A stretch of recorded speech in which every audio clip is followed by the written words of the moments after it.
Meus amigos, vocês já ouviram aquela expressão, o bicho tá pegando, a cobra tá fumando e, desculpem outra expressão, e o cacete tá entrando? É mais ou menos isso que tá acontecendo agora lá em Israel. Esse conflito aí entre Israel e Palestina, ele pode evoluir para uma guerra em grande escala, e isso não é exagero. Bom, nas primeiras horas do dia 11 de maio, no caso ontem, os radicais palestinos na faixa de Gaza lançaram mais de 200 mísseis contra o Estado judeu.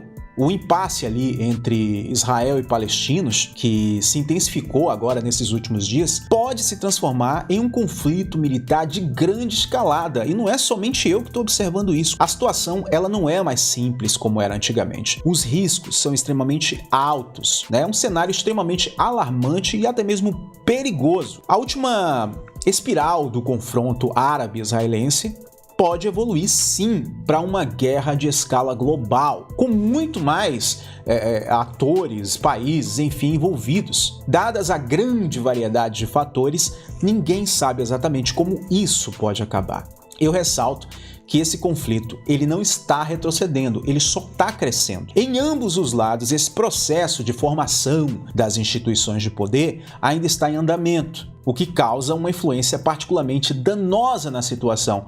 Ou seja, para você que pensa que existe alguém ainda no controle, não tem. O trono, de fato, ainda está vazio. E eles estão fazendo uma espécie de Game of Thrones nessa situação. Nem a Palestina e nem Israel terminaram ali de formar os seus corpos estáveis de poder. E isso acaba gerando muito mais discórdia.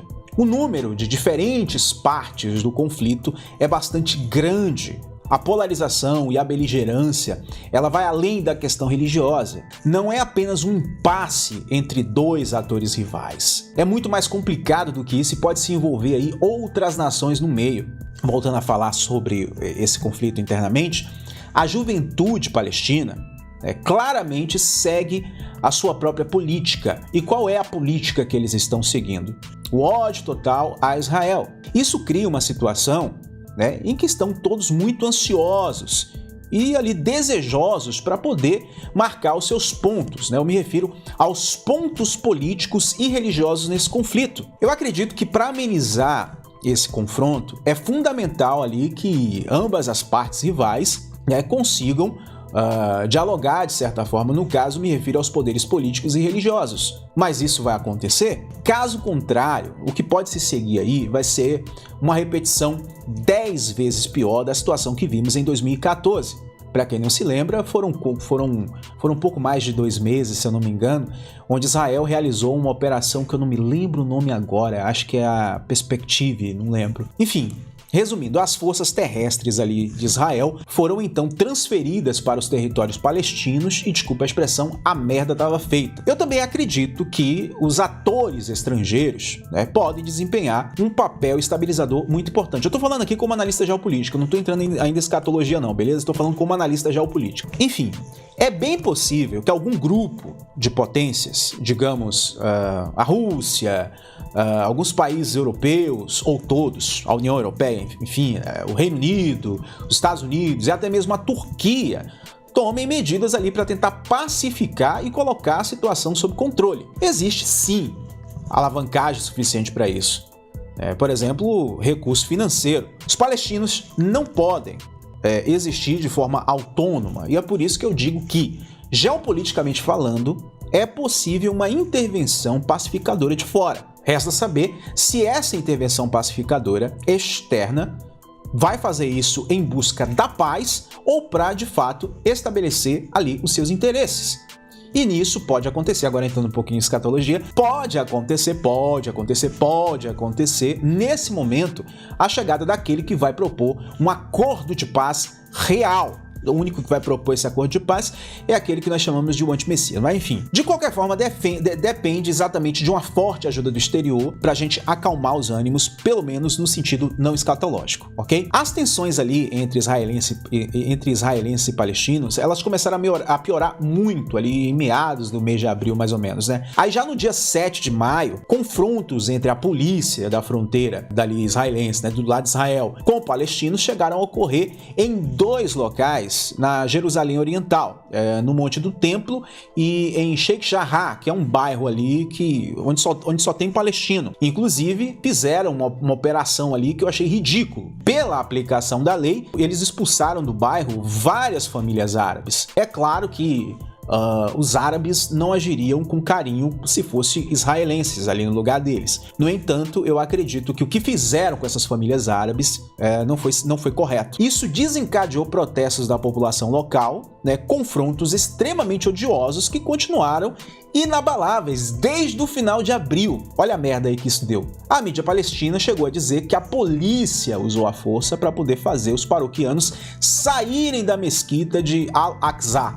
Bala de borracha, gás lacrimogênio, enfim, violência contra centenas de palestinos que acabaram ficando feridos. Aí, ao invés de apaziguar mais a situação entre os dois povos, só piorou, ou talvez só desencadeou, só deu aí o pretexto que os grupos mais radicais palestinos queriam para poder começar todo esse conflito. Nas primeiras horas de ontem, do dia 11 de maio, dia 12, é isso mesmo, dia 11 de maio, radicais palestinos na faixa de Gaza lançaram mais de 200 mísseis contra o Estado judeu, gente. Vocês têm noção do que é isso? A mídia palestina chegou a afirmar que os bombardeios de Israel em Gaza deixaram 25 pessoas, incluindo 9 crianças, eu vou repetir, 9 crianças mortas, mais 107 pessoas feridas. Mais de 1.000 foguetes já foram disparados contra Israel da faixa de Gaza desde o início dessa escalada. Hoje, cerca de 850 foguetes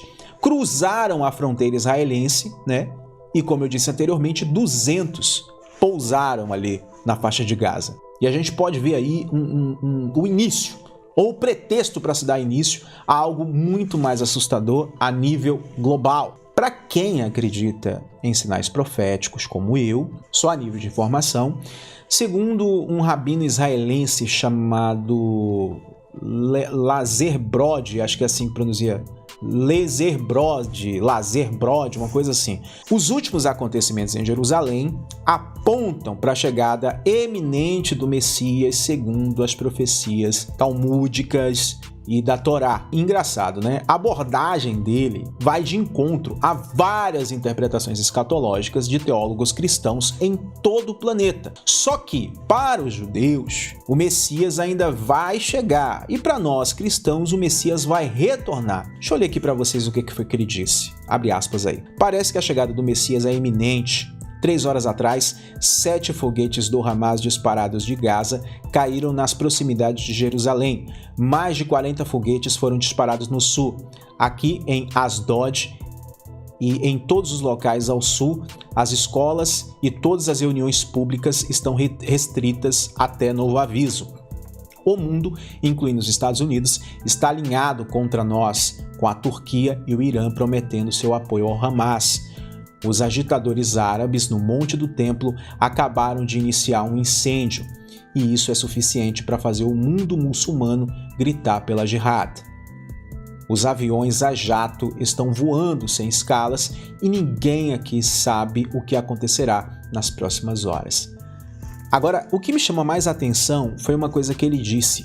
Ele disse em entrevista, não me lembro agora qual meio de comunicação foi, de que as dores de parto do Messias acabaram de começar. Isso me fez lembrar aquilo que foi profetizado por Jesus em Mateus 24, no Sermão do Monte. Você sabe que uma mulher está prestes a dar à luz quando ela começa a sentir as dores de parto. Jesus usou esse exemplo porque quando você vê determinados sinais, você sabe que o fim ou tal profecia está próxima a se cumprir. Vamos orar e, se você não acredita em Deus, vamos torcer para que essa situação se resolva da melhor maneira possível. Mas para aqueles que acreditam em profecias bíblicas, como eu, tá? Não estou aqui querendo fazer apologia a nenhuma religião, estou falando aqui uma coisa que eu acredito. Se chegou o momento de se preparar, talvez esse momento mais do que nunca é agora.